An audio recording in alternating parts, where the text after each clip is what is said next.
Vamos a hablar este evento alrededor de la inteligencia artificial un poquito, como no, la inteligencia artificial en el ámbito de la ciber. Y para este primer slot vamos a dar la bienvenida a Pablo Sanemeterio, socio fundador de Vapasec. Pablo es un conocido experto en ciberseguridad, ponente en diversos eventos, Rooted, jornadas TIC y diversos talleres, ¿no? También que haces Sí. con empresas y en el ámbito de la ciber. Y nada, pues toma asiento Pablo y vamos a hablar un poquito sobre la primera pregunta que te haría es alrededor de la historia un poco de la inteligencia artificial, ¿no? ¿Cuál es tu perspectiva? Podemos retomar esto alrededor del año 1946, ¿no? Con John McCarthy, uno de los pioneros alrededor de la parte de ciber. Luego todos los algoritmos de aprendizaje automático, ¿no? Que han ido evolucionando hasta el año 2012, ¿no? El famoso hito del deep learning con la red neuronal AlexNet, con una tasa de error muy baja, entrenada con un banco de imágenes no muy amplio, ¿no? ¿Cómo ves todos estos hitos que han ido aconteciendo en la inteligencia artificial durante este tiempo? Pues nada, al final, buenos días a todos. Yo la inteligencia artificial yo la voy viendo que es un poco una evolución que va muy de la mano de la propia informática, de la parte de la tecnología. Vamos viendo aquí un poco las gráficas de las distintas eras. Al final siempre yo creo que tenemos la idea de que tarde o temprano los ordenadores van a ser como las personas al final, y yo creo que estamos muy cerquita de ese final del camino. Al final yo creo que siempre han querido tener máquinas que razonen, más allá de programarlas para hacer una única tarea, pues que vayan evolucionando, que vayan teniendo la capacidad de razonar. Y yo creo que estamos llegando a esos puntos ahora mismo, en estas fechas estamos llegando a esos momentos. Hemos visto también distintas olas. Al final la inteligencia artificial ha tenido olas en las cuales pues, oye, siempre se generan muchas expectativas, luego se enfrían un poco, vienen segundas olas en torno a los 80, se vuelve a enfriar y sobre todo a partir de 2007, con toda la capacidad de cómputo que empieza a aparecer, la capacidad de almacenamiento, etcétera, pues ya vemos todo este despegue que estamos viendo, como bien decías también tú, el cambio en los propios algoritmos. Hemos pasado pues, por el perceptrón, al final de tener una única red neuronal, hacia redes neuronales multicapa, a redes convolucionales, y luego hemos tenido también la parte de las GAN también. Hemos visto distintos momentos en los cuales pues, las redes generativas adversarias, en las cuales una red neuronal proponía una imagen y otra tiene que ser capaz de clasificarla como fake o no fake. Entonces hay grandes retos. Y por último también yo creo que estamos viviendo ahora desde 2017, que es cuando empezó esta tecnología de los transformers, que es un poco la que está en la base de todos los GPTs y todos los modelos LLMs que estamos viendo, que yo creo que es donde empezamos a tener una gran revolución, porque con estos lenguajes tú puedes hablar. Tú le puedes decir, oye, quiero que me hagas algo, y el ordenador te responde. Y este último año además está habiendo multitud de ampliaciones dentro de estos LLMs que hace 2 años, cuando empezaba todo el mundo de ChatGPT, empezamos a ver algunas limitaciones, yo creo, en el punto de que hoy está entrenado hasta 2020, está entrenado hasta 2021, y poco a poco se han ido poniendo formas de poder superarlo. Otra de las capacidades interesantes y muy en boga ahora es el tema de la multimodalidad, ¿no? La capacidad de ingestar datos, logs, imágenes, vídeos. ¿Qué uso podemos hacer de todo esto y qué nos propone la multimodalidad en el ámbito de la inteligencia artificial? En general, yo creo, hemos estado hablando de los LLMs y pues un poco como el cerebro, ¿vale? Vamos a hacer un pequeño...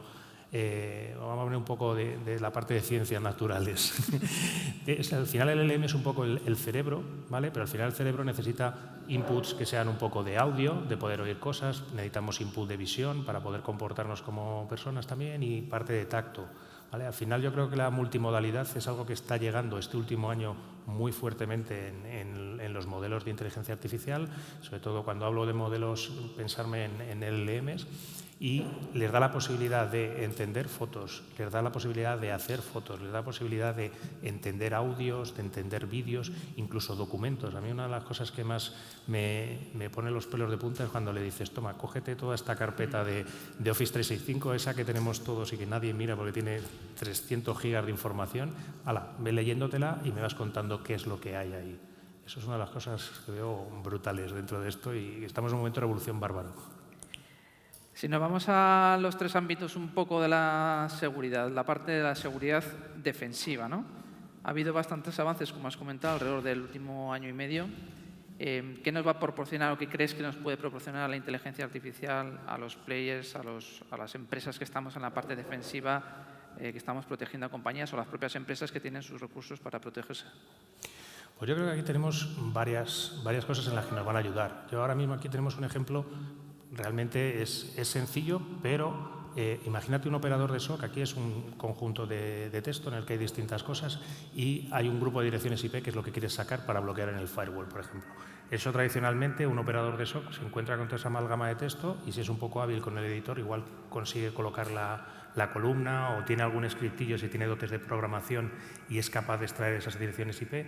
A partir de ahora simplemente con pegarlo ahí y decirle extráeme las direcciones IP, te las devuelve y tú ya solo tienes que cogerlas y pegarlas en el firewall, por ejemplo. Esa es una habilidad que te acelera cosas.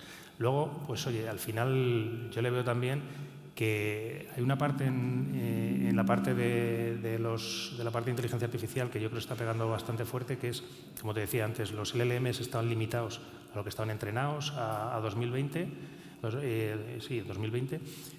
¿Qué le puedes ir poniendo más? Oye, pues le puedes ir poniendo que ejecuten determinadas acciones. Por ejemplo, puedes añadir con programación y decirle, oye, esta parte, este agentillo se va a encargar de leer el correo, o este agentillo se va a encargar de procesar los tickets de Jira, o me va a generar una posibilidad de, oye, he visto en el firewall que he visto este intento de filtración de datos, voy a bloquear este equipo o voy a bloquear esta filtración, al menos hasta que alguien humano lo pueda revisar o lo pueda revisar otro motor de inteligencia artificial que igual es más lento que él, pero al menos la parte rápida la puedas ejecutar y que ganemos velocidad a la hora de defendernos, ¿vale? Porque yo creo que al final los malos cada vez son más rápidos, son más automáticos y tenemos que combatirles con la misma velocidad y la misma automatismo. Difícil reto. Eso siempre lo comentamos en todos los foros.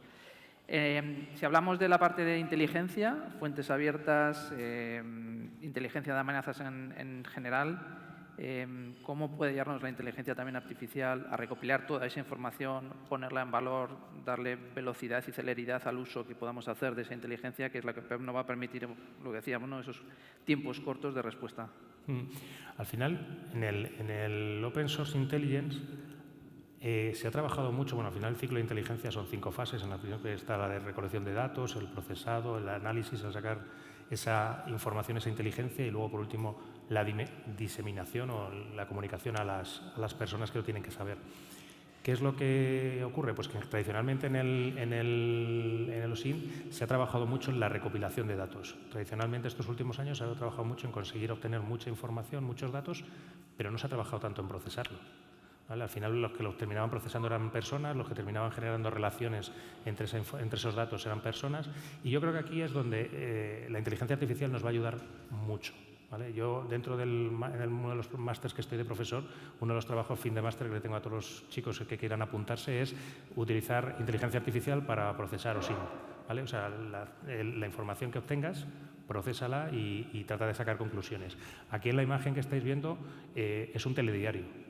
¿Vale? No sé si habéis visto alguna vez un telediario como un grafo, ¿vale? Un grafo en el cual hay relaciones, los nodos que son más grandes son los que más se han mencionado o los que más relaciones tienen, con lo cual tú puedes ver a golpe de vista toda una hora de vídeo y centrarte igual en 2 o 3 noticias que puedan ser las que te interesen. ¿Vale? Estas yo creo es un pequeño ejercicio en que además entra la multimodalidad, porque el telediario es audio, el audio lo tienes que convertir a texto, también tiene imágenes que tienes que procesar, entonces al final es un ejemplo yo creo muy bueno de todo lo que nos puede permitir y que nos puede hacer, por ejemplo, de, oye, cuéntame, por ejemplo, cuántas veces ha salido Evolutio en el telediario de ayer, o en Radio Nacional, o todo eso, y en lugar de tener un ejército de personas visionando y viendo, oyendo podcasts, etcétera, lo tienes automatizado y lo tienes a las 9 de la mañana. Muy interesante. Y ya por terminar, Pablo, si vamos a la parte de seguridad ofensiva, siempre que está la defensiva, está la ofensiva, lo que hacen los malos, lo que hacen los buenos, la velocidad de uno, la velocidad de otro. Está claro que es también un riesgo, ¿no?, el uso que están haciendo la inteligencia artificial alrededor de las diferentes campañas de phishing o bueno, la parte de inteligencia, la codificación del malware, por ejemplo, también mucho más rápido. ¿Cómo ves el tema del uso de la inteligencia artificial en la parte ofensiva de la ciber? Pues es una de esas áreas que yo creo súper interesantes, porque los malos lo están utilizando, nosotros no vemos esos modelos, esas cosas que están utilizando ellos, pero nosotros sí lo podemos utilizar desde el punto de vista de ejercicios red o de ejercicios ofensivos para validar la seguridad de las compañías. Es decir, al final, tradicional pentesting, donde dependes muchas veces de la pericia del pentester para encontrar o no encontrar determinadas vulnerabilidades, yo creo que aquí es un área muy interesante de mejora. ¿Por qué? Porque estos SLMs pueden probar cosas y pueden aprender de los propios información que tengas en Internet, te pueden ir a buscar, oye, ha salido un último exploit, un zero day sobre determinada tecnología, vale, cojo esa documentación, la trabajo, la interiorizo y además ahora la voy a utilizar sobre mis clientes para validar a ver si, oye, estáis protegidos o estáis afectados por esta vulnerabilidad. En el parte del malware, bueno, la parte del phishing yo recomendaría a todo aquel que tenga un poquito de curiosidad tecnológica que os descargarais Oyama y utilizarais un modelo que es Mistral, ¿vale? Que es conocido, que además es open source y que te permite hacer unos correos de phishing en el lenguaje que quieras súper maravillosos. O sea, tú le dices, oye, genérame un correo de phishing de Coca-Cola o de la que sea y te da un texto en castellano, en inglés, en alemán, en italiano. La verdad es que es En bárbaro. catalán, en euskera. En catalán, en euskera, en el que sea, exacto.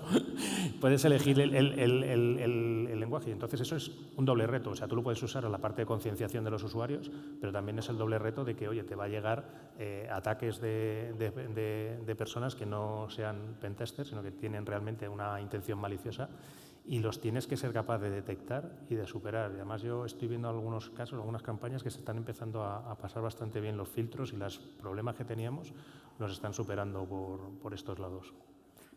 Muy bien, pues Pablo, muchas gracias por compartir tus experiencias, aterrizarlas en casos concretos sobre la aplicabilidad de la inteligencia artificial en todo el ámbito, ¿no? Desde la parte más de red a la parte más de blue, en el ámbito de la ciberseguridad. Muchas gracias por todo. A vosotros, Ricardo.